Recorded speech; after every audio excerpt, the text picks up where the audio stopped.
Hello दोस्तों, नमस्कार। मैं जय वर्मा एटा एडवांस क्लासेस में आप सभी लोगों का स्वागत करता हूं।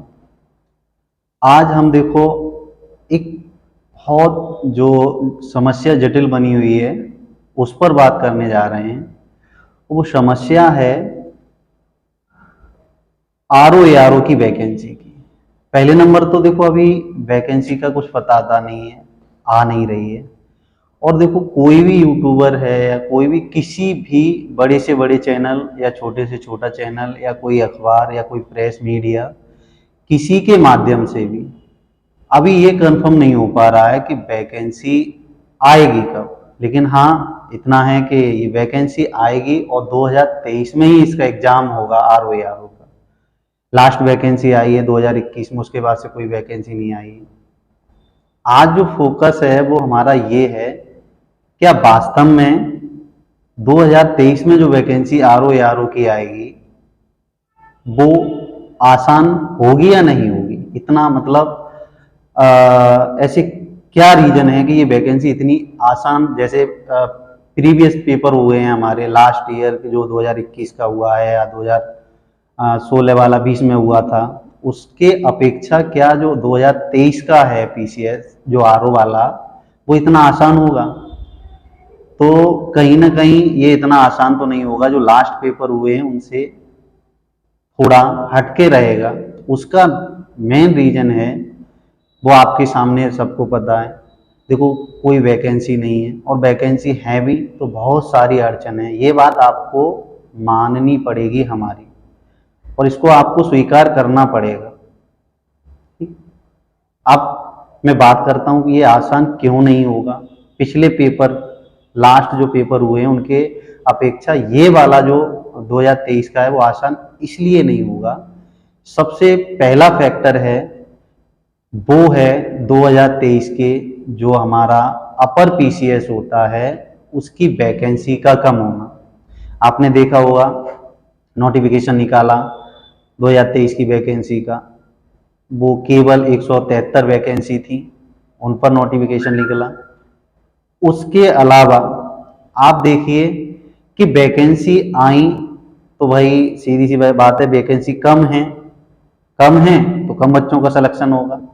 अब जो बच्चे नहीं सेलेक्ट हुए, मानो प्रीलियम से जिन्होंने क्वालिफाई नहीं कर पाया, तो उनके लिए अब एक साल तक कुछ नहीं है।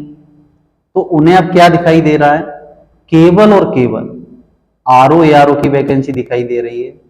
तो उन लोगों का पहले से जीएस तो पड़ा हुआ है, जो मानो 1 नंबर से या 2 नंबर से रह गया होगा, उसका पहले से भाई जीएस पड़ा हुआ है, कंप्लीट है। नहीं कंप्लीट है तो उसको दिख रहा है कि हम इतने दिन में इसे कवर अप कर सकते हैं। तो इसके उन व्यक्तियों को, ऐसे व्यक्ति जो 1-2 नंबर से रह गए हैं, तो उन्हें केवल और केवल हिंदी पर फोकस करना है, हिंदी पर फोकस करना है।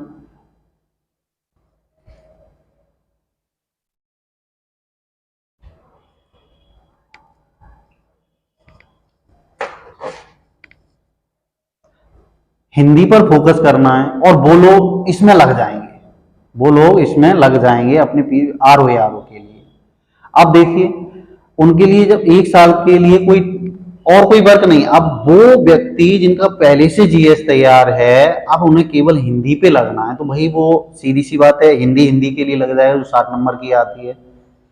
दूसरा फैक्टर है, तो जहां अब इनकी हम बात करें जो पहले से तैयार है पीसीएस के लिए, अब जो नए फ्रेशर बच्चे हैं उनके लिए बड़ा दिक्कत जाने वाली, क्योंकि जीएस कोई 1 या 2 दिन में तैयार होने वाला कोई भी सब्जेक्ट नहीं है जो इतनी जल्दी आसानी से तैयार हो जाए। अब पीसीएस को छोड़ दीजिए, उसके बाद जो अगला कारण है वास्तव में, अभी आपने देखा होगा हमारे माननीय सुप्रीम कोर्ट का बीएड फैसला लेकर, जिन्हें प्राइमरी से मतलब बात की जा रही है कि बाहर कर दिया जाएगा, राज्य सरकारों के ऊपर है। बाई चांस मान के चलिए कि इन लोगों को बाहर राज्य सरकार मतलब अपने राज्यों ने भी निर्णय ले लिया और बाहर कर दिया, तो फिर क्या होगा। अब जो बीएड वाले बच्चे थे, अभी तक प्राइमरी पर फोकस था, उनमें से लगभग में 50% तो यही सोच रहे हैं, वो खिन्न हो चुके हैं और वो कह रहे हैं अब मैं क्या करूं, मुझे कुछ दिख नहीं रहा है, मुझे कुछ दिख नहीं रहा है। तो ऐसे में वो भी क्या सोचेंगे कि भाई वैकेंसी कौन सी चल रही है अभी यूपी में, कौन सी वैकेंसी चल रही है। तो उनको भी क्या दिखाई दे रहा है, ROAR। तो भाई 50% लोग हैं जो बीएड वाले हैं, जो खिन्न हो चुके हैं, जो टूट चुके हैं, उनको उनके दिमाग में कहीं ना कहीं ये चीज आने वाली है कि एक चांस ले लिया जाए, ऐसा उनके दिमाग में चलेगा। और भाई एक चांस जब वो लेंगे तो सीधी सी बात है, कंपटीशन तो बढ़ना ही बढ़ना है, श्योर है कि बढ़ना ही बढ़ना है। अगला जो हमारा इस पेपर का आशा न रह जाना, वो मेजर फैक्टर है। हमारे यूपी में लोअर पीसीएस की वैकेंसी आती थी, उसको पीसीएस आयोग कराता था पहले, लेकिन अब क्या हुआ है, कुछ समय से उसे UPSSC को दे दिया गया। चलो ठीक है भाई, कोई बात नहीं, UPSSC को भी दे दिया गया। अब उसमें लोअर पीसीएस की वैकेंसी में क्या कर दिया गया है, वो ये हुआ कि पेट की मेरिट, ये सबसे बड़ा फैक्टर बन गया बच्चों के सामने कि पेट की मेरिट से लोअर पीसीएस का एग्जाम कराने लगे। इससे क्या हो रहा है, मानो जो जीएस पढ़ने वाले बच्चे हैं वो जीएस में तो मान के चलिए 95% तक सही कर सकते हैं पैट का, 95% तक पैट का सही कर सकते हैं, लेकिन अदर बच्चे वो जीएस को नहीं कर पाएंगे और वो मैथ रीजनिंग को खींच ले जाएंगे। तो जो अभी जीएस पढ़े रहे हैं तो उनका जो क्या होना चाहिए परसेंटेज और परसेंटाइल, वो नहीं हो पाएगा, क्योंकि आपने देखा होगा 2021 के पैट से 2022 में इन्होंने जो भर्ती कराई, उस भर्ती का पैट की मेरिट आपको पता होगी ना, 86% से लिया था। 86%, परसेंटाइल नहीं, परसेंट, मतलब 86 नंबर जिसके हैं 100 में, वो लोअर पीसीएस में जा सकता है। अब जो पीसीएस या लोअर पीसीएस ROAR की तैयारी कर रहे थे, वो लोअर पीसीएस के ख्यालों को निकाल देंगे, क्योंकि भाई उनकी पैट में इतनी मेरिट नहीं है, ना परसेंटाइल है, जो ताकि जो वैकेंसी आ रही हैं उन वैकेंसी को वो फोकस कर पाए। तो जो बच्चे हैं लोअर पीसीएस वाले जो पहले सोचा करते थे, अब उनका भी भाई लोअर पीसीएस का सपना टूट गया, क्यों मेरिट इतनी ला नहीं पा रहे पैट में। अब उनको भी क्या दिखाई दे रहा है, केवल RO और ARO।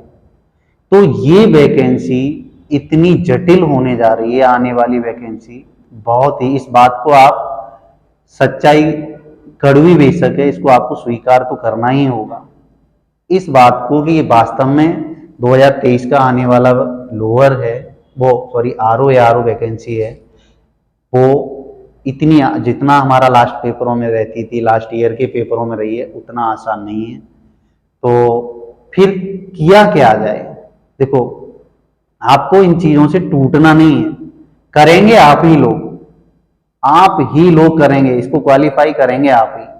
तो इसमें आपको अपना सिर्फ और सिर्फ धैर्य बनाए रखना है। और ये आप लोगों को पता पड़ रहा है कि वैकेंसी की राह देखते देखते हमारी आंखें पथरा गई हैं। रोज कहीं किसी न्यूज़पेपर को देखते हैं, किसी यूट्यूबर चैनल को देखते हैं कि कोई वैकेंसी के बारे में कुछ जानकारी प्राप्त हो, कुछ पता पड़े कि वैकेंसी कब तक आ सकती है, नहीं आ सकती है।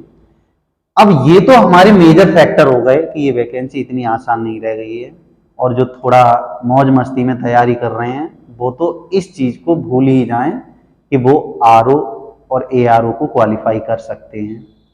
अब इसके लिए कोई उपाय तो है, बिल्कुल है, आपका धैर्य, और आज से और अभी से आप अपनी रणनीति को बदलें और उस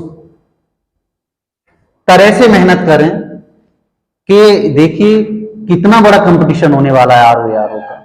तो उस ROAR के कंपटीशन में हम कहां खड़े हैं, हम कहां खड़े हैं, आप ही करेंगे, और आपको ही खड़ा होना होगा, और आपको ही देखना होगा, अपने हिसाब से देखना होगा कि दूसरा कैसे तैयारी कर रहा है, फिर दूसरे के अकॉर्डिंग हमें कितनी तैयारी करनी चाहिए। ठीक, और तो इसमें आप लोग ही हैं जो इसको क्वालिफाई करेंगे, और उसके लिए आपको किस तरह से क्या करना है, आज से और अभी से आप अपनी रणनीति को बदलें और पढ़ना स्टार्ट करें, क्योंकि पढ़ना तो पड़ेगा ही। बिना पढ़ाई किए ये एग्जाम अब इतना आसान नहीं रहा है जैसे पहले हो जाता था, तो बहुत बहुत मुश्किलें होंगी इस एग्जाम में। अब इसके लिए मेरी तरफ से कुछ अपने अनुभवों की तरफ से मैं कुछ बताऊंगा आपको, मेरे अनुभव क्या हैं इस एग्जाम को लेकर। देखिए, मेरे अनुभव हैं वो बस इतने ये हैं कि आपको एक दिन में आपको टाइम निश्चित करना है कि हमें इतने से इतने टाइम तक पढ़ना है। अब वो देखो, टाइम हर कोई बनाता है, लेकिन फॉलो कभी हो पाता है कभी नहीं हो पाता, वो हर किसी के साथ में होता है। तो आप लोग परेशान ना हो, धैर्य बना के रखकर, और जब तक वैकेंसी नहीं आ जा रही है तब तक आप अपना रूटीन थोड़ा बहुत तो बना के रखें।